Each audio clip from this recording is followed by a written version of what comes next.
Hello, everyone. This is Abhishek.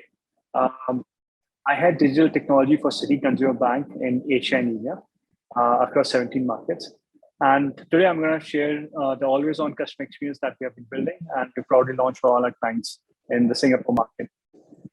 Before I get into the always-on customer experience solution itself, I want to lay out the ground of the business use case as to why we started this journey.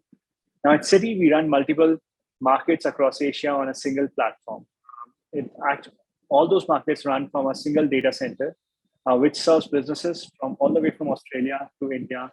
So basically, there is a big spread of time zones across the horizon, and there is no good time to have a maintenance window or a downtime window for the customers without impacting the usable hours.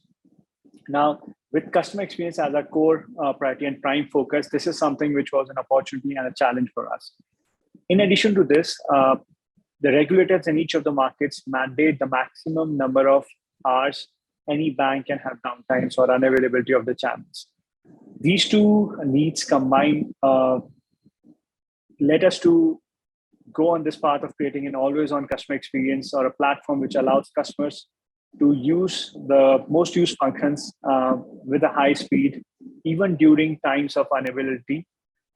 And this unavailability may result from major change releases during maintenance windows, which happens typically once a quarter or so for us. The host standard window, wherein every day, end of day, there is a switch of data from current businesses to next day. And there is like few minutes or where the system becomes unavailable for the customer. And in terms of the availability of the system itself, there are at times unforeseen changes which are happening. I mean, at Citi, we run like a lot of systems across to serve the customers and get the best value out for them and all the capabilities and features, which means there's a lot of spread of systems across mainframe, distributed, digital. So what we typically see that there is like some of the other system, while they have the high availability, they may go out. There is no complete outage, but there are these few customer sessions which may get impacted. Our intent was to make sure that even those customer sessions don't get impacted as these unforeseen challenges happen with our systems or the ecosystem.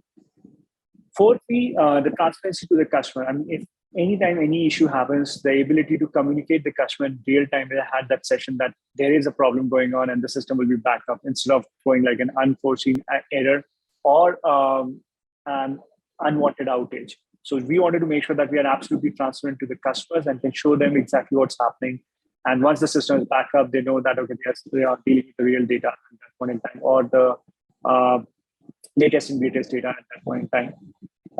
And apart from this, we wanted to pave the way that as we go into our public cloud ecosystem, we have an ability where we can service multiple geographies in the fastest possible manner, where we can have data closest to where the customers are, so that it doesn't have the network latency and the light of speed challenge which comes with it. So with all these challenges in mind, that's where we started on the always-on customer experience, or we sometimes call it the graceful degradation experience.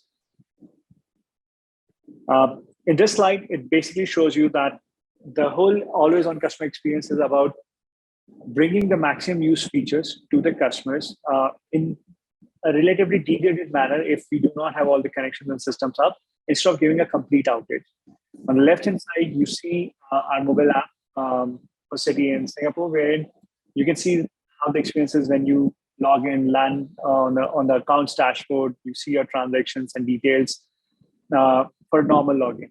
In case our systems are completely out and we are not able to see, then also we create an experience for you wherein you can see your dashboard, you can see the account details, transactions. The information is accurate at the last point in time, which we are aware of it. Now, that's what we call graceful degradation, something very similar to like a safe mode that used to be there in Windows, where instead of getting the complete system out, we kind of load it in a safe mode zone. So that's what the whole always-on experience is about.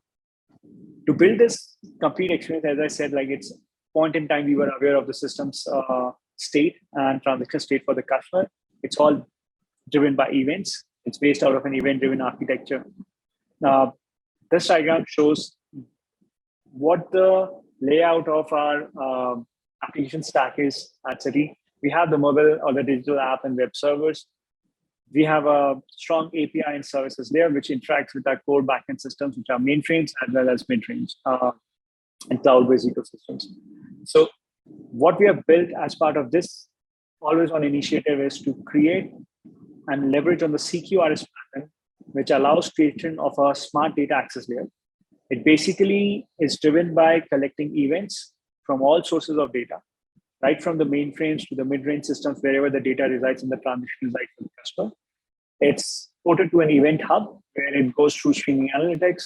And then based on that, that data is stored, the analyzed data is stored in a Mongo store for us, where our service layer and the API and service layer has the intelligence to figure out whether our main system is up or not. And if it is not, it switches to the smart data access store or the near real-time store of data available to service the customer instead of giving them complete outage of that. The whole thing for messaging on this ecosystem, this is all driven by events and messaging flowing across our ecosystem. It's powered by Solace and Kafka together for different use cases where we kind of get the right events and messages to the respective systems. I would want to cover few main building blocks which made it possible.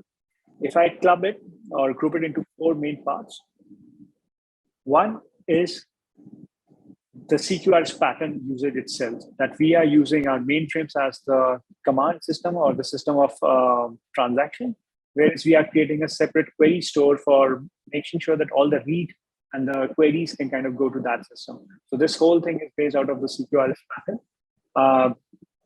In terms of transmitting data, we have the data getting transmitted from mainframe. And what we have done as part of that is instead of writing case-based or every use case-based code to kind of do that, we have relied on a capability wherein the mainframe, any kind of DB2 activity happening on the mainframe gets relayed as an event to our event hub. Similarly, from our mid-range systems, which are having some of the data captured, they relay the events as part of the online service access, pushes the events into that event hub. The event hub aggregates these events and kind of analyze the data to store the final usable information for the customer into the Mongo store. On the service layer itself, we have 2 patterns which have been developed. One is the circuit breaker, which enables automatic identification that if a host service failure is happening beyond a certain frequency within a specific period of time, it kind of automatically switches to the standard for the customers, which switches the customer from a host-based connectivity to a smart data access connectivity that allows and maintains the Graceful degradation experience that we just talked about. In terms of the third capability which exists is the champion challenger. Now, this is a very, very important construct because, I mean, once we created this query store for the customer or this information, we needed a way in production to be sure and absolutely certain about the fact that what data exists for that customer in the core mainframes is the similar set of data available in this query data store. And we do not have a logic gap. We do not have a gap of events getting dropped off. And the assurance and the guaranteed delivery of the events kind of gets validated from the final standpoint. So this champion challenger, I'll talk more about that in subsequent slides, but kind of assures or guarantees us that this system is good enough to route the customer, and it won't result in a scenario of a dispute on a particular transaction not showing up or a conflict from a customer standpoint. So I'll go slightly deeper into the real-time event transmission, which is the event. The event hub is actually the store wherein across Citi's enterprise architecture, we have any event being processed as part of an event catalog. So it's governed events which go as event catalog, and that's then made available for any subscriber to use for creating the views or the triggers and capabilities they need. So this event hub gives us connectivity. It's connected to every system we have and allows those systems to kind of publish events. It's fault tolerant, wherein it stores the records accurately. And we have mechanisms to make sure that the delivery is guaranteed in this. It's not, while it works on topics, we make sure that the reconciliation is there in place so that there is no loss of events which is happening. Lastly, we have the real-time processing of records. So the streaming analytics comes into play, wherein we kind of get different events across the ecosystem to get like an aggregated view, financial overview for the customer, or uh, the available balance kind of scenario. So that kind of comes together in this event hub, where it does this processing, leveraging events through Kafka and some going to Solace, and applying the streaming analytics using Spark and showing the results in Mongo. And then the stand-in data store kind of feeds the events from there. So this is the event hub ecosystem which is in play. The second capability is a circuit breaker. This is a generic pattern which can get applied across functionalities. I mean, we have started with dashboard, transactions, and account details. We are rolling it up to payments and other capabilities where we can kind of take orders for the customer and process them instead of showing denial of service, even if our faster payment network is not available. So the circuit breaker basically does the continuous evaluation of last X request and make sure that if they are failing over a certain rate, it kind of closes the tap on the actual host backend and opens the tap on the SDXs. And in parallel, as the customer processes the requests from our smart data access layer, it still kind of continually validates whether the host has come up or not. And as soon as it gets back up, it kind of switches the network on that side. So this pattern has been very, very useful, and it's very cross leverageable for us across the ecosystem. And it's fronted on our API middleware for the services there.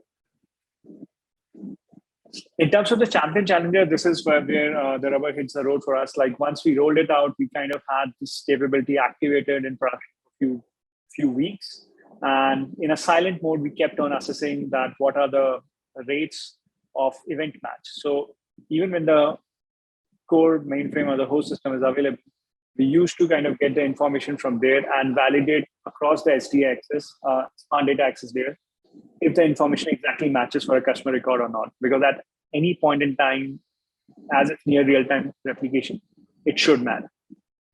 So we ran this for a few weeks. We kind of make sure that we solve any teething issues or any gaps which happen in terms of guaranteed delivery of these events.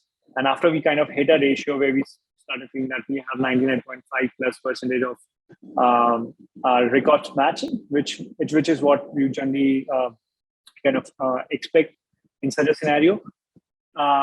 As few transactions may still be happening on pause. And also at that point in time, if that match was happening, we kind of deemed it was good enough to be activated for secondary use, which is where it's right now getting used. And we have used it in our releases and all in our ecosystem in Singapore market till now.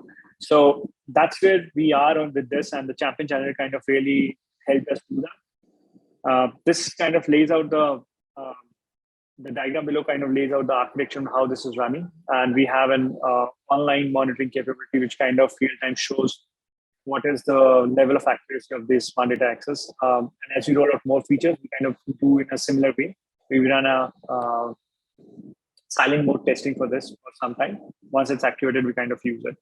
I think the implementation for this can vary from place to place, but having such a constructed pattern is very important to make sure that as we move technically any big change to new stacks or new technologies, this kind of helps us assure that there is no aberration or discrepancy in data which is being created.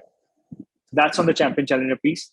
These three capabilities of event transmission and event analytics and creating the materialized views out of the circuit breaker and the champion challenger, the four capabilities kind of we kind of base the whole always on customer experience or the Graceful degradation experience for the customer on this capability.